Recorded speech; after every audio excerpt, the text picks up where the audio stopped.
was needed plugged into the network. I needed to get some help finding some people. Very specifically, the two people that I was trying to find were from Beaverton, Oregon. There's a fire. I'm gonna sneeze.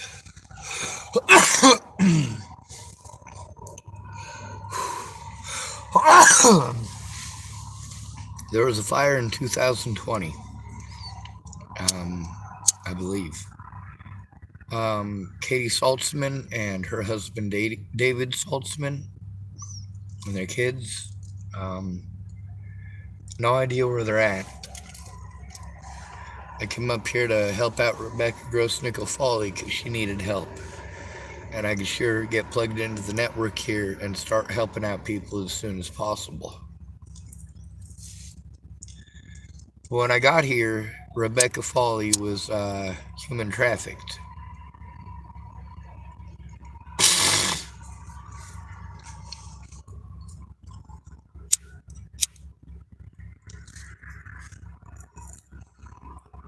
There it goes. I was able to find her. She had a relapse.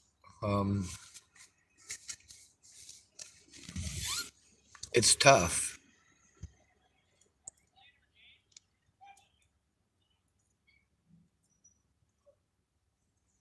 Anyway, there's a serial killer in Portland now, apparently.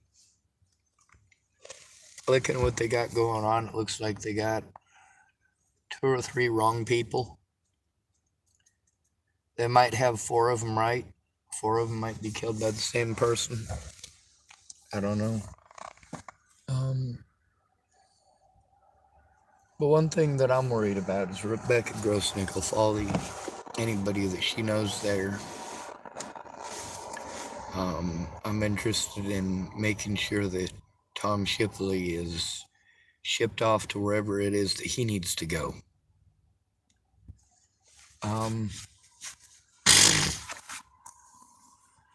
Rebecca's story is really important. She knows a few people there that might be serial killers. That's kind of a scary thing to hear.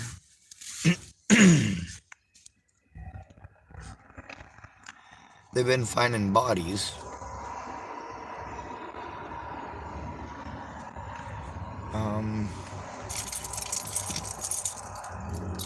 I don't know, it seems to me with the distances that they're talking about, it's probably not a homeless person because, well, it could be somebody with a vehicle that's homeless, I suppose. So don't rule that out. Don't rule out the van lifers because, see, with a homeless person, you know what? If I saw my car, I wouldn't want to get in it. Not as a passenger. It's gross. Some of the van lifers, though, I mean, that might be an easy way to get people in. It's kind of scary. I do know that the chances there in Hardin, Montana, there's a pretty good chance that they've got 2 killers there, and one of them is likely law enforcement. And that's a tough one to handle. It's also real tough because with the BIA there and a lot of the other agencies, whenever somebody goes missing, instead of coming together and actually putting a real effort into finding those people, it became a mess. I mean, everybody's arguing over whose jurisdiction it is and how to properly identify the person and the remains. Like, it just turns into a giant mess. Now, the Big Hair family, that's some of the relatives of Selena Not Afraid, who ended up dead. Chief Big Hair. She has an aunt by the name of Big Hair as well. They might be distantly related, who knows? Well, the chances are most of the people there are related to each other. It's a small town, kind of like Chapel, Nebraska, just different people.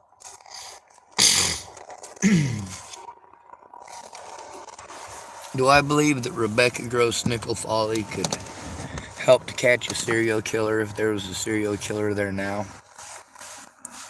No, there's a possibility, but I mean, it's so incredibly slim. And part of the reason for that is because she left there last year. I kept on having car problems, or I'd have taken her wherever she needed to go. Thank goodness she was able to get to a safe place, and then we had a knockdown drag out after that. I mean, obviously, we're not going to be fighting over the telephone physically or anything like that. Just she was getting back in contact with Desiree, and Desiree had really screwed her over pretty bad. Desiree's one of those people who talks about sending people to harm people, and really, it's a better idea to turn these people in. Now, if you read some of the stuff that Rebecca Gross Nickel Foley had typed in the last year or so, before she ended up heading across the border, yeah, you might think that she might be a serial killer, but that wasn't it at all. She got hit in the head a lot. She told on her human traffickers. She was able to get away from her traffickers, but she's also got, well, some of the stuff that she's able to understand and some of the stuff that she's able to comprehend shows that she's not stupid. She's not dumb by any means. But the way that she's speaking now is a lot different. It's a reversion. The way that she speaks now is a little slower and a little more scared or vulnerable, whereas before she was a powerhouse. Bad things are not going to happen, and I'm going to feed people, and that's how it is. So the possibility of a Portland serial killer, I'm not going to rule that out. That is a definite possibility. But it seems to me where we're at now, we got so many sickos out here. And in houses. The ones in houses are the ones most likely to get away with it. But you also get to see how so many people out here with absolutely nothing. It takes 10 times more work to get anything out here. And then by the time you get it, they're bulldozing it. Or throwing it away or arresting you, and everybody picks through.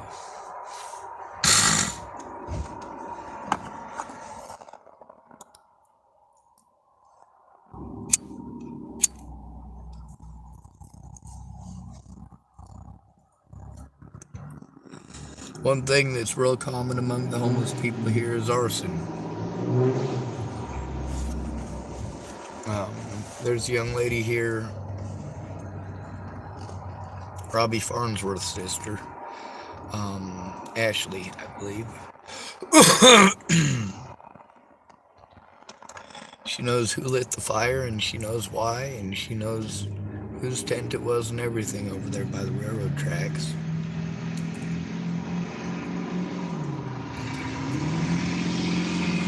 I didn't bother asking her for details. The fact that she let me know, and it was public on my YouTube channel. Well, I'm not sure if you noticed this, but I did give police and the FBI permission to have anything on my Facebook or my YouTube. If they take everything.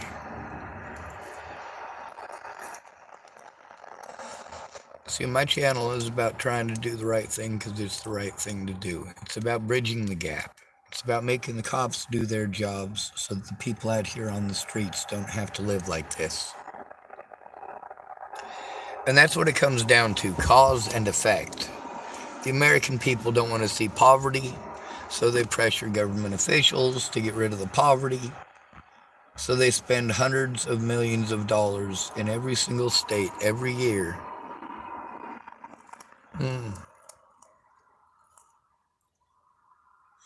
It's not okay just to lock up homeless people. And I suppose I should probably. All right, so here's the problem with me trying to make heads or tails of serial killers, okay? Don't none of it makes sense. Why do school shooters walk into schools? That actually makes sense. That's an unarmed population. You know that those children are not going to shoot back. You know that those teachers don't have a gun in their classroom. You know you're walking into a place where you have the upper hand over nearly everybody in there. That makes sense to me. Serial killers? No, they don't make no sense to me.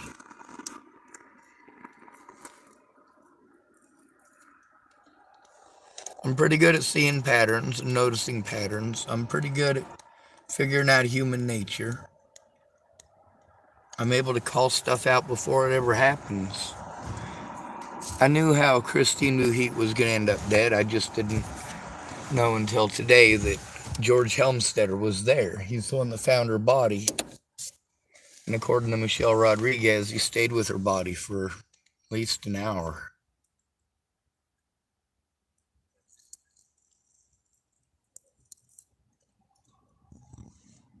I have both of them recorded on my channel, by the way. Both George Helmstetter and Christine Muhit, aka Christine Lushinger.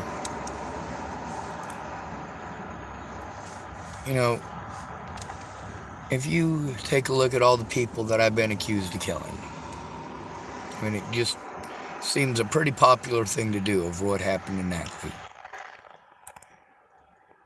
As lots of people try to point out when I'm trying to explain about all the rest of the abuse and why it's happening, they just want to point out that Natalie's killer has been found, right?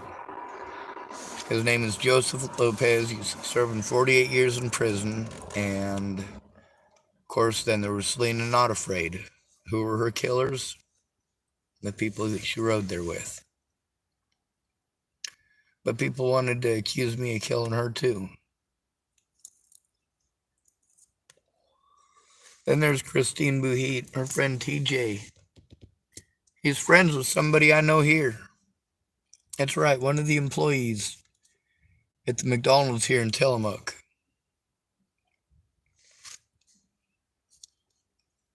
He and TJ have a mutual friend.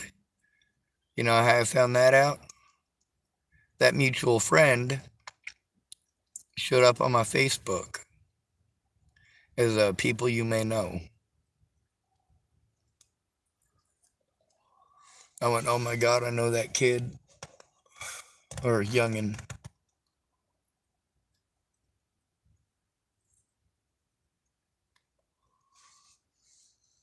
There is some stuff that I am able to figure out.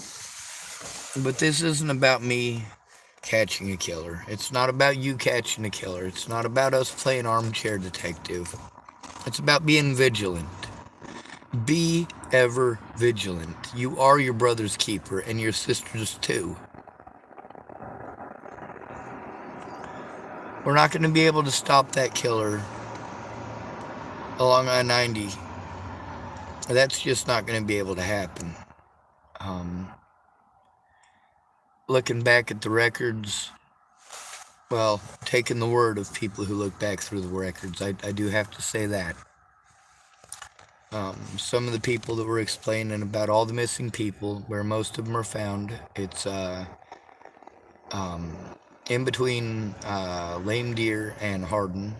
And then there's also an area, God, what is it? Crow Agency. And they find bodies on both sides of the reservation line. It's a lot of area out there, you know. Custer's Last Stand and all that. It's not an area that's easy in many areas to get into with a vehicle or heavy machinery or even a horse in some places. So you got to mind your P's and Q's.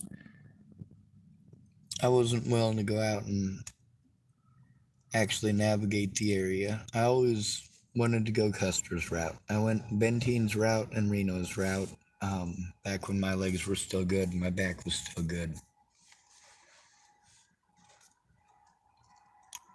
There's a lot of people that I met there. Last time I was there, I was told that Mary Mountain Sheep died. Um, she died of cancer, and she was good to me, you know.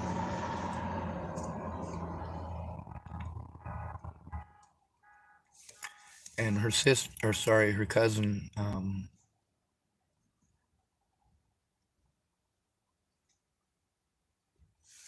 what was her name? I can't remember now. I feel terrible.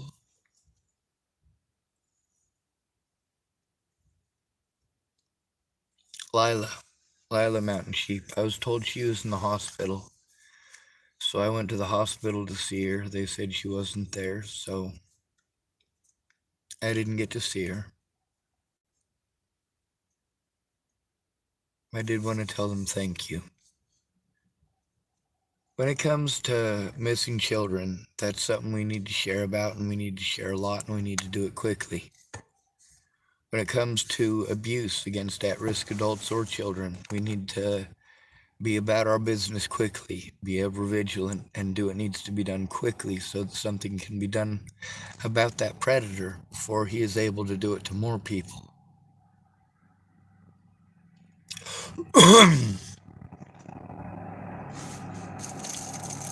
Or she. I don't want to be sexist about it, because I am aware that there's female serial killers too, and a couple of the most famous ones actually pretty much exclusively went after women.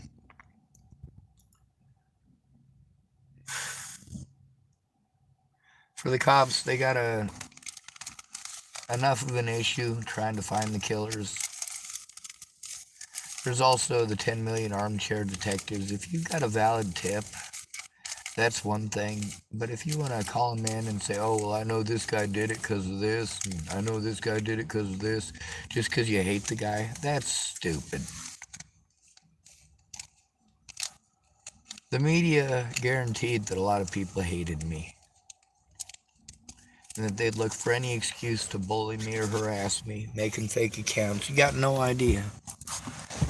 And they just kept it up. And I just keep speaking up. And on my YouTube channel, I get to do something that I don't have the luxury of doing in real life. I can hide the user from this channel. Sometimes I'll read the little chat in the bottom. And if it ends up that they're being a troll, I take a screenshot, and then I hide user from this channel. Kind of like what they did to me with court, not allowing me to speak, not allowing me to go, not allowing me to face my accusers,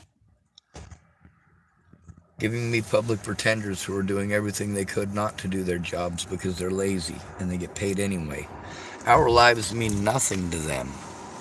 To the police, our lives mean nothing to them.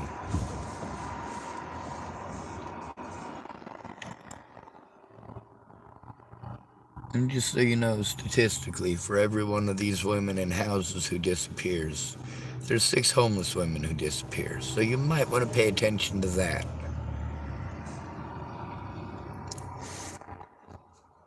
If this is a serial killer who's after people who were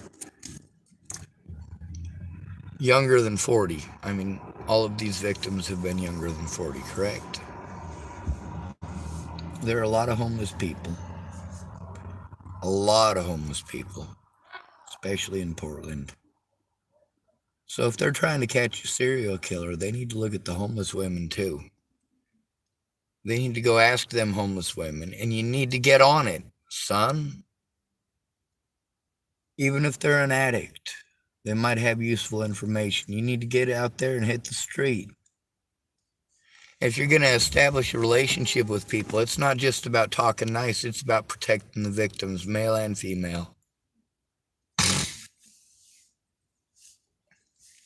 There's a doctor in California, Los Angeles, and just so you know, 30% of America's homeless live in California. So that's about 180,000 people that are homeless in California. Now, this doctor was only able to see about 300 people a year. He said that 90% of the women out there have been raped. So, that is something to pay attention to. We've got all of this money for locking people up, don't we? Now, some of these women, it was a friend of theirs that was homeless that did it to them. For a lot of these women, it was a guy that they met who invited them home. Like, hey man, I got a warm couch, and come crash out on my couch tonight and get a shower and all that. And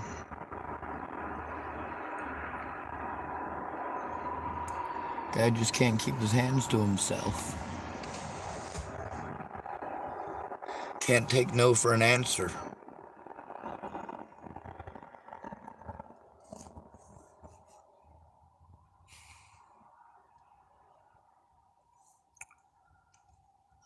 Rebecca was able to get across the border. There's a lot of stuff in her messages between her and I, and especially on her Facebook. She's got 3 different profiles. 2 of them are locked down.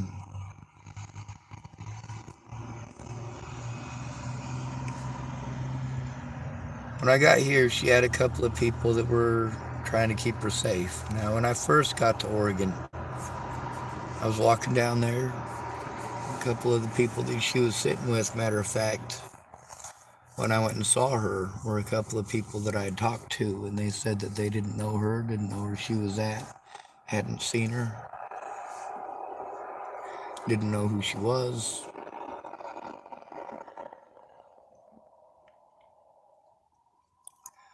One of the things that made her angry was my vehicle just kept on breaking down. She didn't want to believe anybody could have that many problems with the vehicle. Now also, Rebecca had a mental breakdown again, and she was talking to Desiree, who was promised her, hey, don't listen to Sean, I'll fix it, I'll fix it, I'll fix it. All right. You do what you feel you got to do.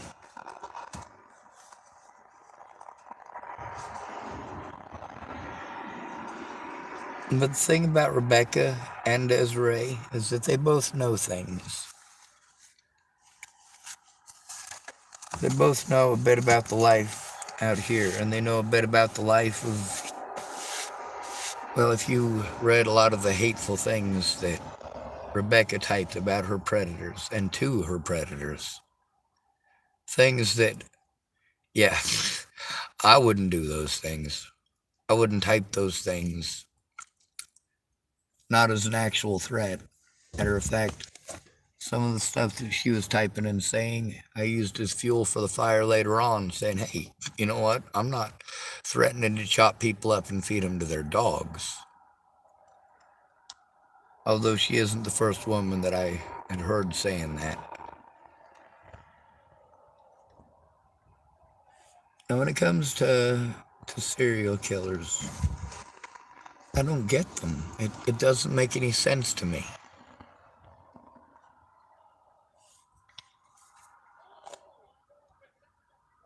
Like, what's their motivation beyond just wanting to hurt people? That's not much of a motivation. I mean, what's the purpose in it? That's where I, as a rational-minded individual, am having the problems with making a connection for these folks. I mean, I can understand a lot of different things. I don't agree with them, but I understand them. I understand that people get embarrassed. I understand that people have been murdered because their girlfriend just wanted to go spreading rumors because he kicked her out of the house. I know that sometimes that does get people killed.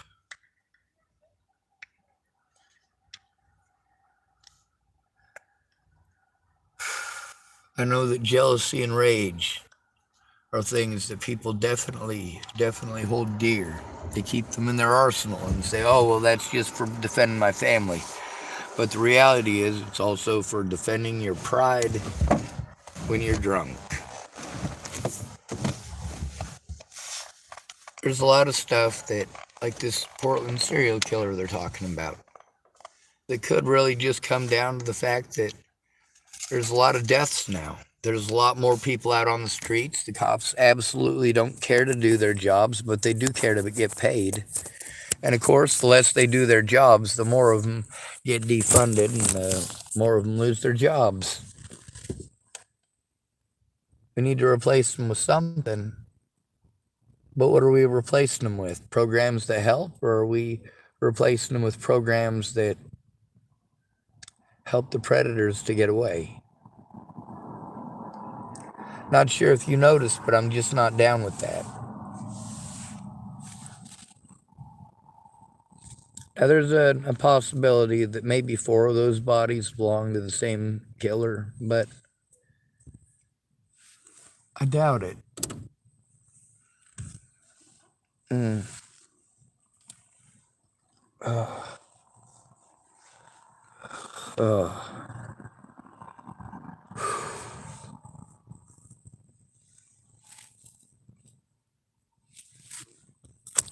What I do know is that there's a lot of cruelty in the world.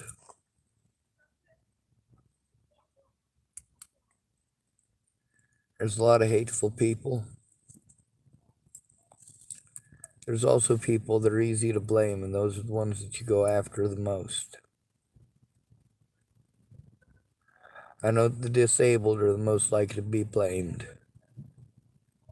You watch movies like Of Mice and Men, and then all of a sudden you're afraid of anyone who's different.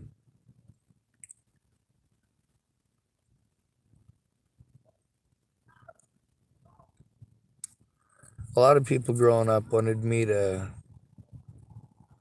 do things that I knew to be immoral, and they weren't able to convince me to do them.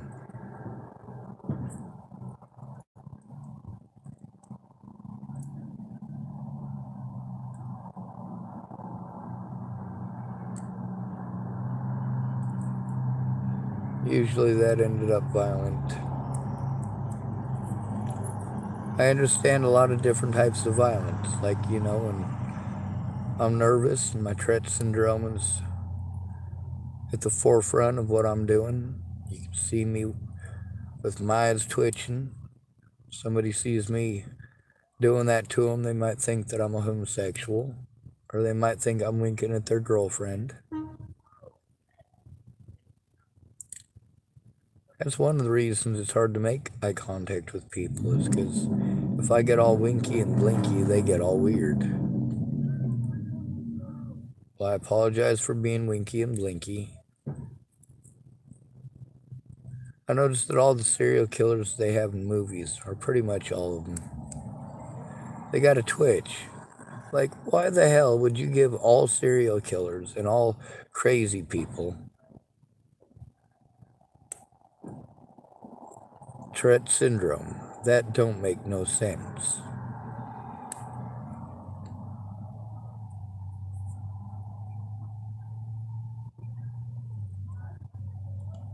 Perhaps not literally all of them.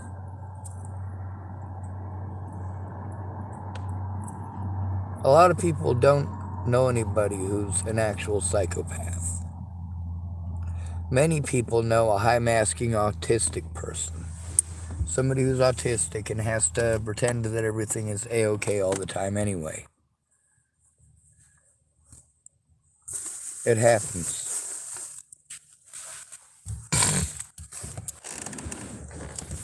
But because of that, we got a lot of people who write for Hollywood that end up writing in somebody who's assumed to not have emotions. I know parents of autistic children that tell me their kids don't have any emotions. Like, are you kidding me?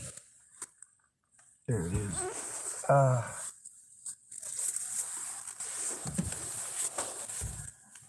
How could you possibly be that ignorant about autism or your own kids?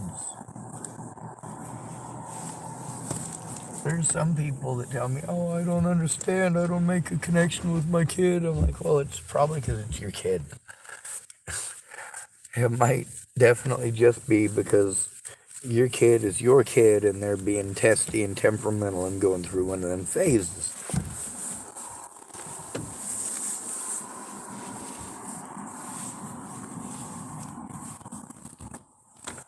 I don't know why kids like me. I don't know why dogs like me. But I do know that if you're afraid of me, your dog will be afraid of me. Well, your dog will be angry at me because you're afraid of me is more likely the scenario.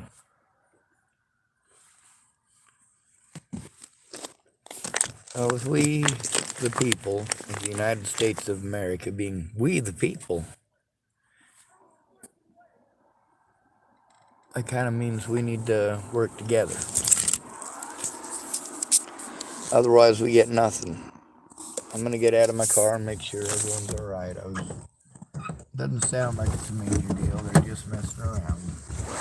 More than likely.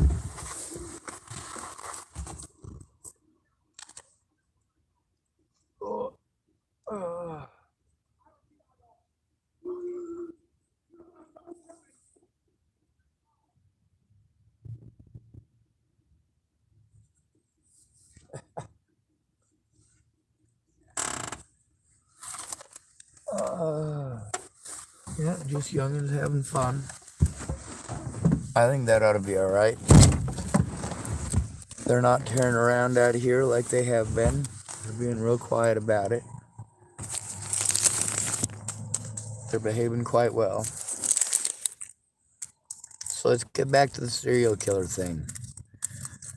Is there anything that I could do that's useful towards finding a serial killer? Probably not. Is there something that I can do to try to prevent people from getting killed by serial killers? Yes. Yes, it's the same thing that I need when I turn in the cops. It's called safety in numbers. Safety in numbers. And I'm not talking just women. I'm also talking about men. Safety in numbers. It's too easy for you as men to be abused or to be taken advantage of and blamed for anything that goes wrong. So you need to have safety in numbers. Also, I highly recommend getting one of those emergency apps for if you're messed with by the cops, because it could happen. Safety in numbers.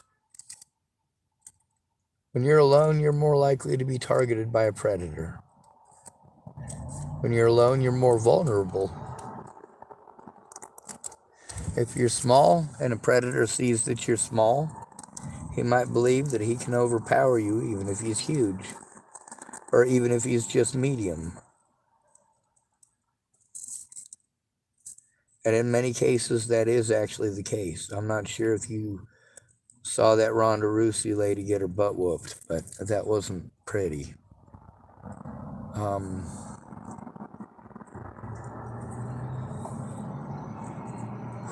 She's a trained professional fighter, and he wasn't.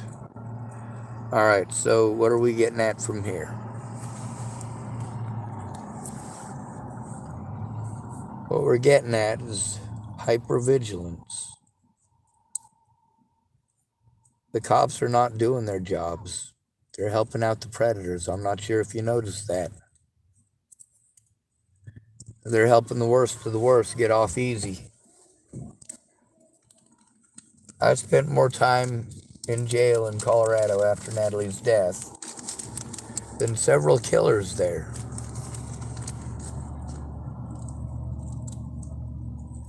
And a whole bunch of rapists. There was a guy who molested a 6-year-old boy. They gave him leniency because he was in the military. He wasn't currently serving, but he had been a veteran. So they gave him probation.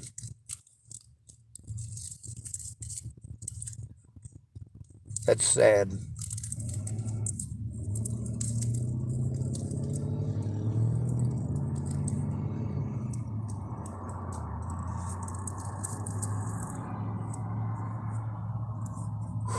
The cops are riding this for all it's worth. The defund the police thing. It's supposed to go to problems that'll... not problems. The money that is supposedly being saved is supposed to be being used to get homeless people services that help. But therapy doesn't help. Who's my caseworker? And they need to stick with me. They need to help me with these things, and they need to help me to prepare. If I'm being abused or anyone else around me is being abused, yes, things do need to happen in order to keep us safe, to prevent us from being taken advantage of over and over again. We can't go to the homeless in a lot of cases because they're on drugs and they'll take advantage of us even if they're not on drugs.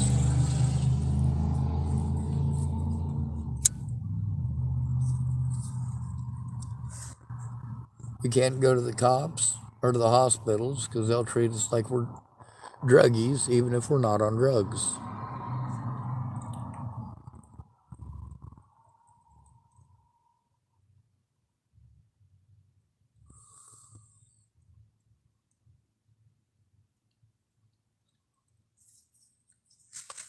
On the bright side, there's a lady at the hospital here in Tillamook. Her name is Nicole Vertner at Adventist Health.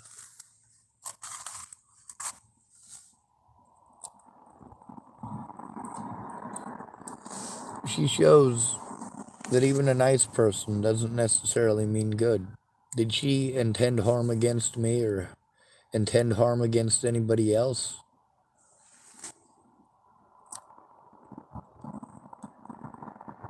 That's probably not the first thought that went through her mind. But when it comes to the safety of the people out here on the streets, that safety is directly correlated to your people's safety in houses.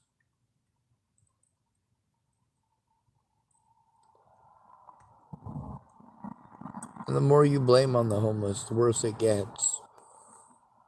In Boulder, Colorado, when Natalie was killed in Broomfield, well, outside of Thornton, Colorado, I was in Arapahoe County, Colorado. The officers in Natalie's case wanted me to go to, not Thornton, to Boulder, Colorado, and try to sit down and write down what was going on and get them the information that they needed as far as the internet goes so that they could unlock my computer, which is stupid because I had Miss Peaches help me unlock it before I took it into them. That way they wouldn't have any problems with it. They never returned that computer. Instead, they played head games with it. I went down there to get it once. Apparently, I was sent to the wrong place. I went to the wrong place. Realized I was at the wrong place. Brandon Ratner came and picked me up. It was snowing.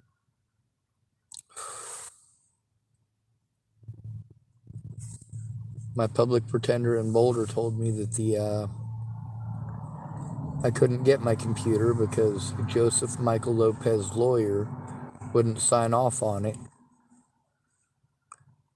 So it's still sitting in property and evidence, which is good. There's a lot of evidence on that computer too.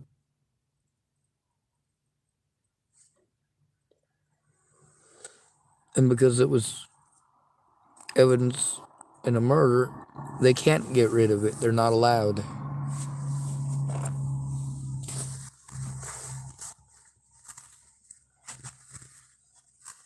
That's in my favor, yet not in my favor. Another thing, however, is that I did attempt to let those cops know what was going on. And because that recording was one of many recordings made in murder of Natalie Bollinger, they can't throw that away either. None of the interviews, none of the people they talk to, they're not allowed to get rid of any of it. And that all works in my favor. All of it. As well as the evidence that they went out of their way to ignore, and the evidence they went out of their way to destroy.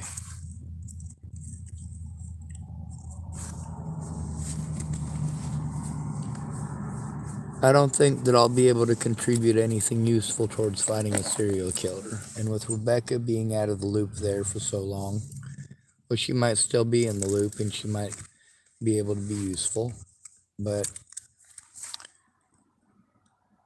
she knows more about human trafficking than she does about serial killers. Victoria Thackchick is the one who's into serial killers, and she might be able to analyze something, but I doubt it. In most of these cases, it's not people that are going to be able to help with finding serial killers just because they're interested in serial killers. Also, I try to figure out what makes people tick, and serial killers make 0 sense. They don't make any sense whatsoever. None. 0.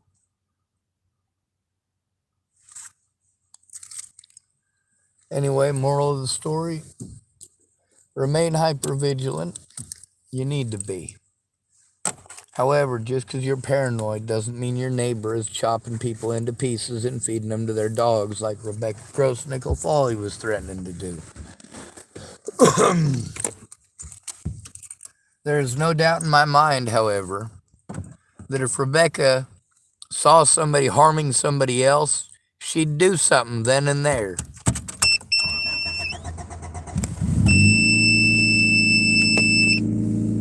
The saying is make some noise.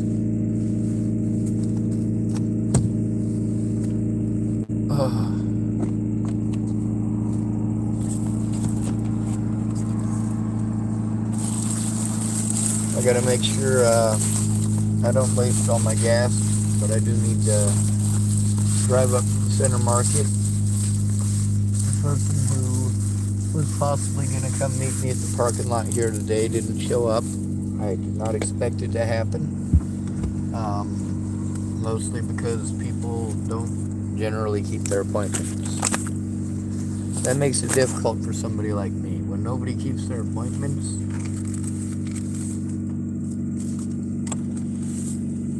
because I have to depend on them to make their appointments, to make them on time, because of the amount of preparation that it takes me. My disabilities are not a joke. It's not like I can just snap my fingers and they magically go away.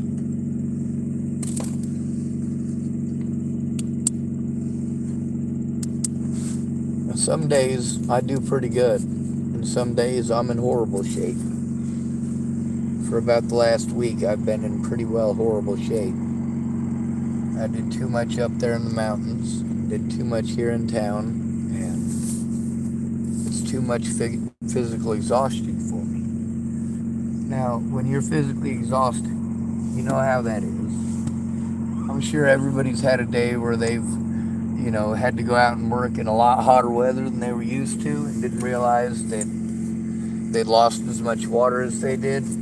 Ended up cramped up for 2 or 3 days afterwards. Oh yeah, I've had them days where nothing wants to work. Well, now I have a lot of those days, and I don't exert myself like that anymore. I make sure that I do everything in weaning mode. I make sure that I don't exert myself in a way that's harmful to my body, but I still do, because I have pain tolerance.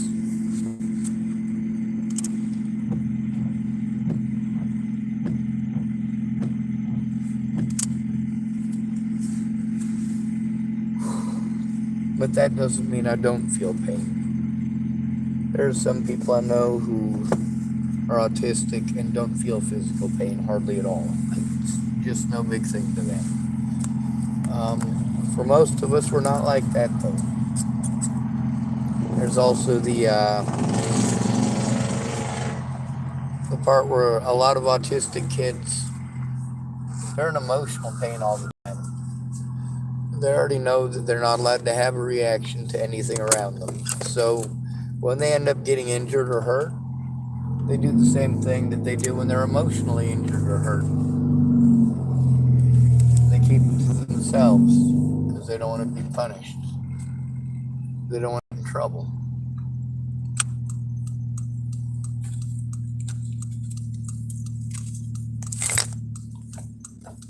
Now, I do have a theory about serial killers and autistic people. People are mean to us. Really mean to us. Through most of our lives, we have people telling us, oh, you're probably going to be the next Jeffrey Dahmer. You're probably going to be the next Ted Kaczynski. Why has it got to be like that? Just because somebody's different? Why you got to threaten to kill people just for being different? That's not okay. I'm not talking different as in perverts who are touching kids. I can understand people not liking them. All right.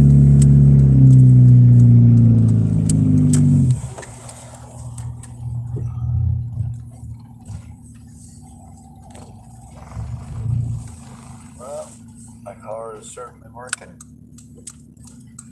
My lights are working. So,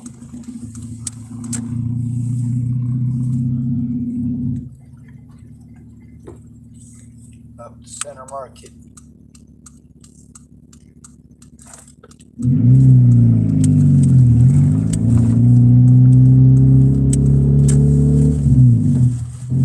People have a lot of different motivations. Power and control, power and control, power and control. It's the power and control of a murderer that makes 0 sense.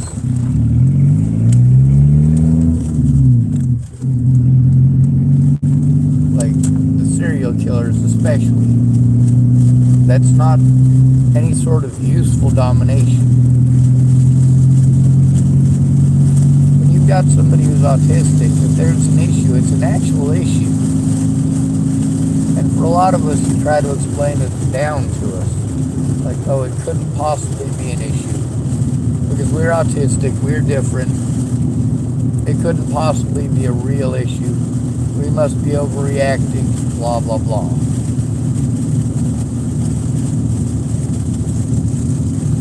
But when it comes to somebody who's cold-hearted killers, I mean, that's a different ballgame altogether.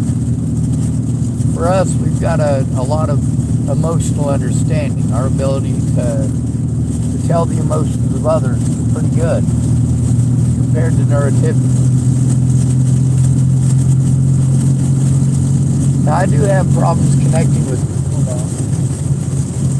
And my problem with connecting with people comes down to trust. It's not that I don't have emotions or that I don't understand emotions. It's that it doesn't make any sense why you guys do such stupid stuff over being embarrassed. Admit you screwed up before it gets out of hand.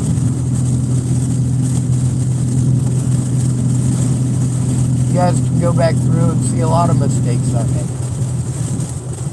You can also see that I admitted to them.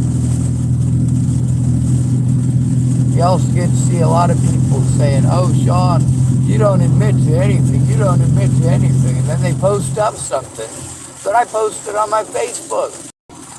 I'm like, I'm not sure if you noticed, but that's my name that typed that, and it's my Facebook.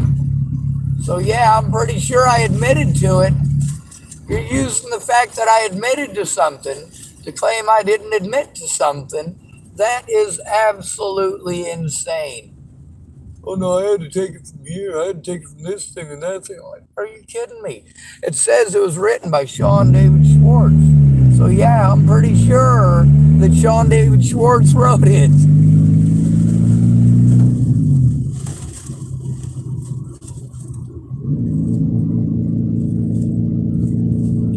Many of y'all armchair detectives, you don't think too straight. Many of y'all try to do that through being drunk or on drugs.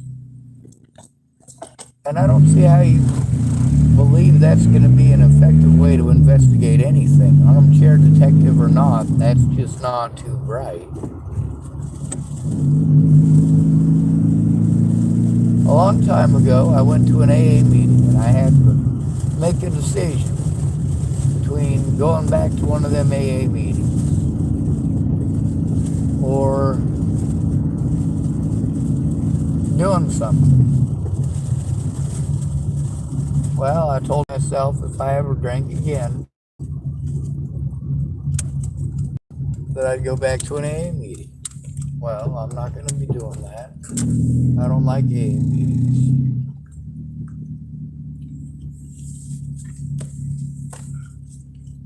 I don't like listening to whiners who aren't going to do anything productive.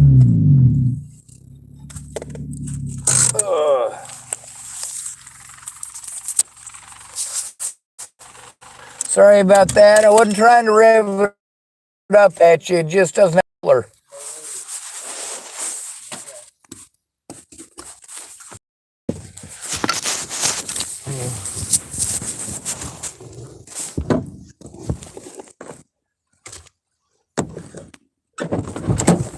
Uh, uh.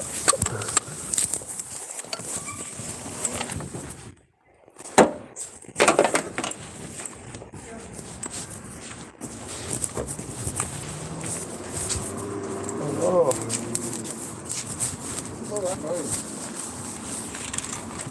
How's you doing, Martin? Are you good? This ain't McDonald's. But Burger King is gonna get it the way I want it. Right? You have a good night. You too. Thank you.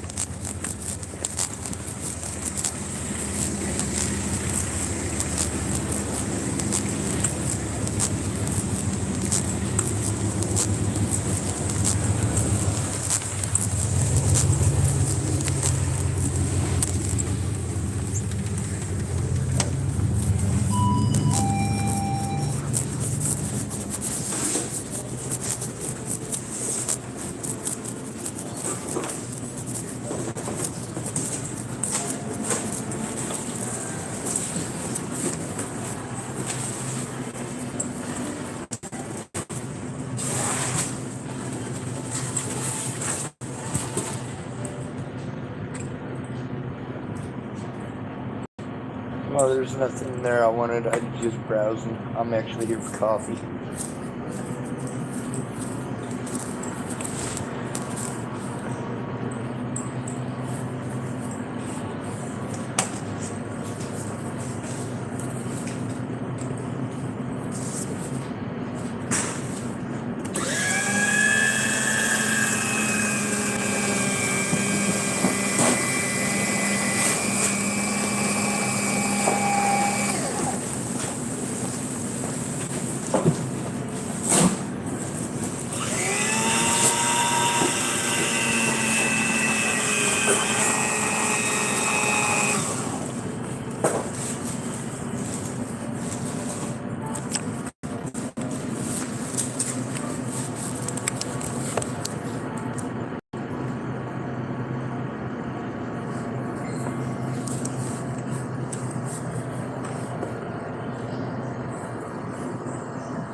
I'm rich. Thank you very much.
Let's see what it is. 11:11. Make a wish.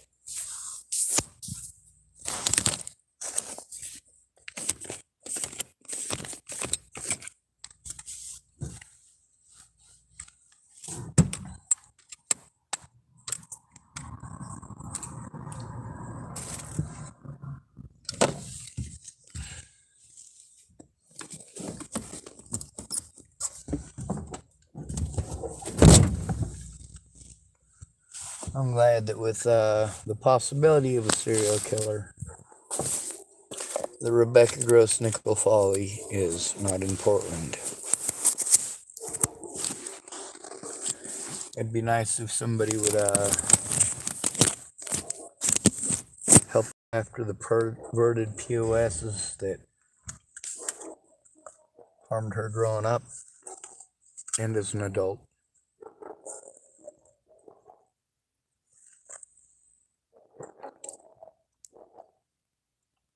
I know one of the things she was angry about, with me too,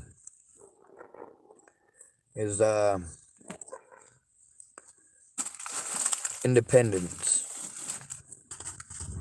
An independent biker is exactly that.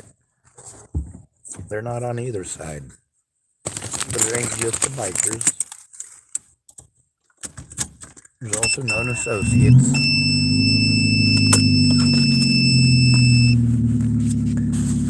And Rebecca was trying to explain to me it's not bikers that did this. It's not a biker gang that did this. It was individuals within such and said a biker gang. And it's just, well, to her, it's a motorcycle club.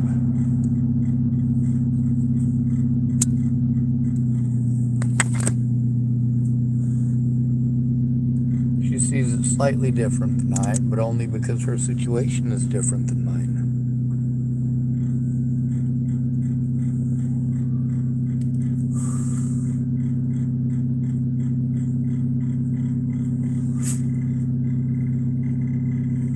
That don't sound good.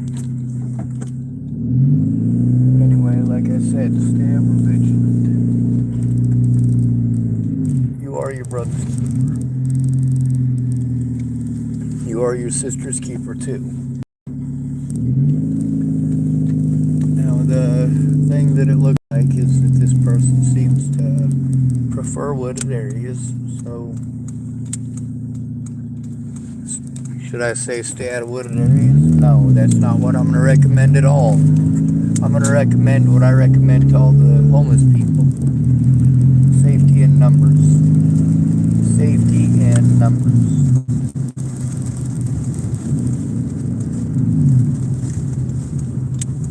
That means, sure, you can go out, just go out with more than one person. If it's just you, you are vulnerable. An assailant is less likely to harm you if you have somebody else with you. Now, if they're an armed assailant, it's much different.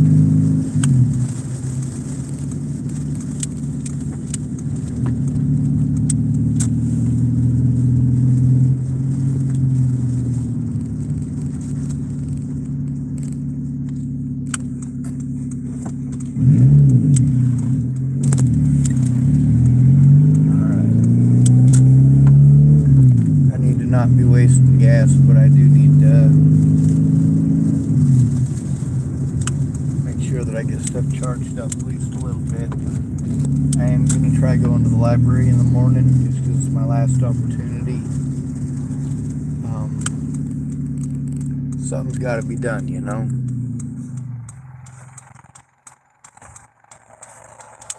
Everybody else got this hurry up and wait thing going on.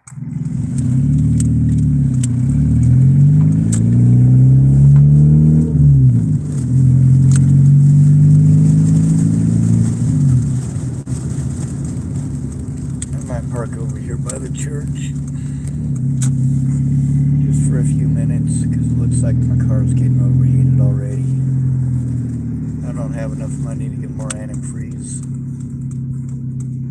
Now, how much good would I do if I was to go up there and start trying to hunt for a serial killer on my own? I would not be effective at all.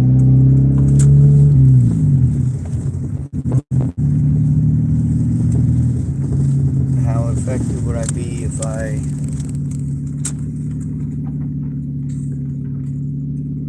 tried to go find child molesters or rapists? Probably not any more effective. I don't have access to all that stuff. There's also the fact that it just grosses me out.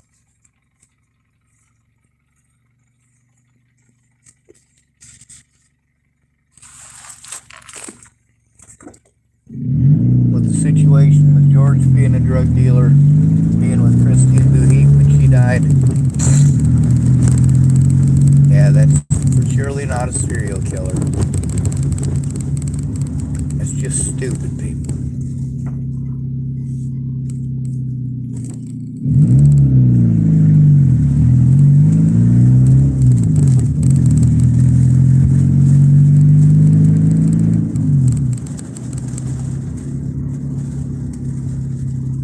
She said George went crazy after finding Christine dead. Imagine that. Psychological duress.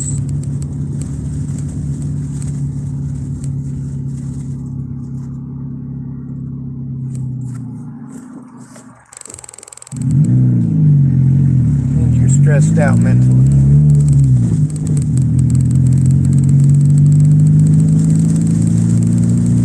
Alright, I was noticing that the heat didn't go up. I think I can make it back down to where I was. I'd rather not stay up in this area just because I know Farnsworth doesn't like me. I also know his sister doesn't like me and his mom doesn't like me. So I just as soon stay out of the general vicinity. Although he did shake my hand today, which, you know, I saw him. I didn't realize that he was there. And then when I did realize he was there, I was like, oh shit. But he shook my hand and told me God loves me, or I think that's what he said, Jesus loves me. So I'm glad he's being that Farnsworth right now and not the other way that he gets.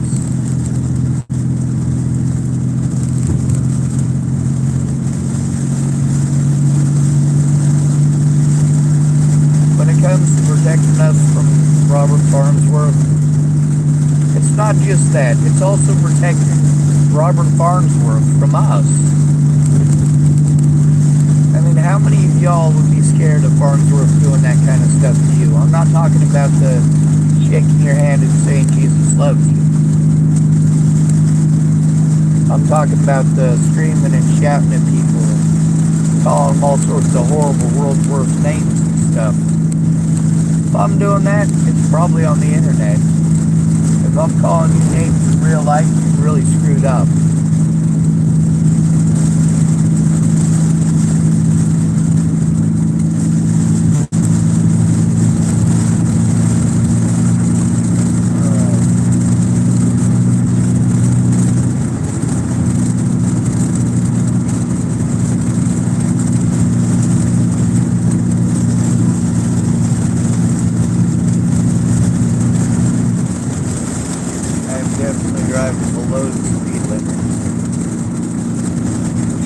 doesn't piss people off too much.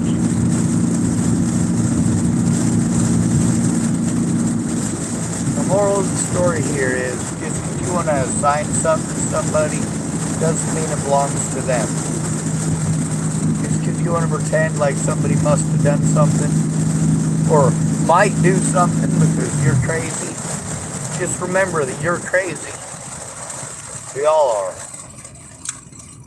What's the difference between people and animals? All people are crazy. What is it that makes us crazy? It's called abstract thought. We make excuses. Your dog won't. Your cat won't. Your chimpanzee isn't going to give you any excuses either.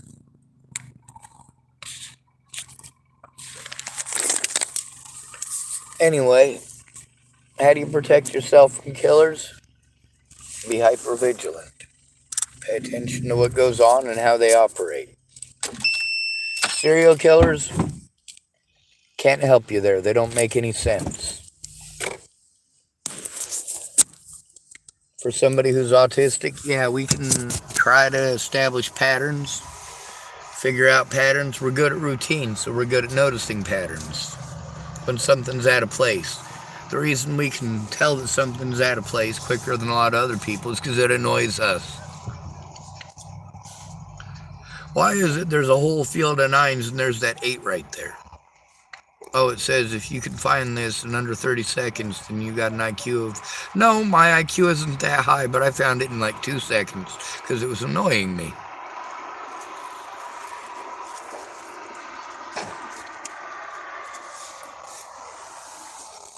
We also get to see that sometimes little stuff does make people snap. For me, there's a lot of stuff that you consider little that is not. When you're the only one in contact with somebody who's trying to get help, you're the only one in contact with them, and you want to tell them the things that people tell me. Well, if it was just them that I had gone to for help, that's one thing. But I didn't put all my eggs in one basket. I tried to get actual help.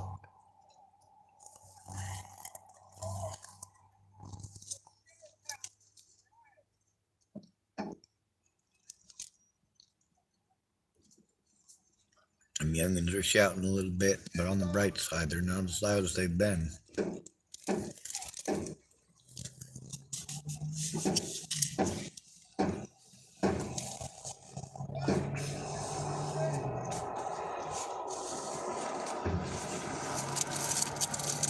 When it comes to the police, there are occasions where I will say, hey, the police do need our help. But most of the time, the police are not our friends. If our friends disappear, they don't care. Claire Jordan might be alright. Chances are that she's resourceful and she's still alive. Rebecca, she's probably still alive. She's very resourceful. Claire Jordan is highly intelligent. Rebecca, she's pretty bright herself.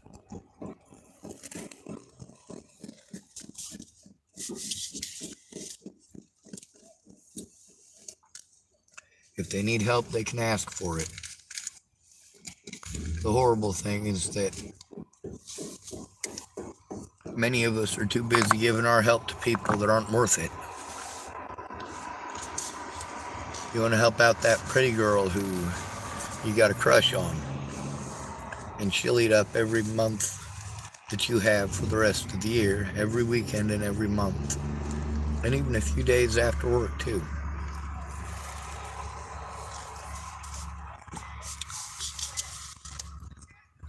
And all that time you spent trying to impress a gold digger, you could have been using to help out somebody like Rebecca Grossnickel-Foley.